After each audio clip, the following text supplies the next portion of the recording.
კულტურის განვითარება, ხელშეწყობა და პოპულარიზაცია პროგრამის ფარგლებში დღეს ხელოვნების უნივერსიტეტის სტუდენტებს პროდიუსერმა ზაზა რუსაძე მასტერკლასში ჩაუტარა. პროდიუსერმა სცენარის როგორც საკომუნიკაციო დოკუმენტის მნიშვნელობასა და კინოს შემოქმედებითი საქმიანობის ამუშავებაზე ისაუბრა.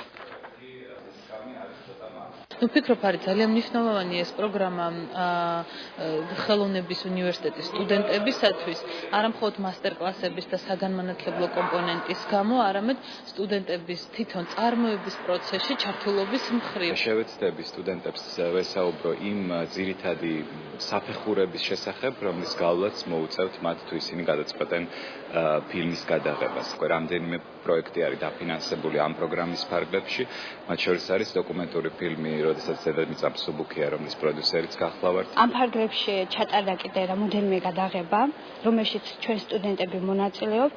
ძალიან მნიშვნელოვანია ჩვენთვის, უდიდესი პრაქტიკა იყო ჩვენთვის ეს, რომელიც ჩვენს მომდევნო საქმიანობაში გამოვიყენებთ.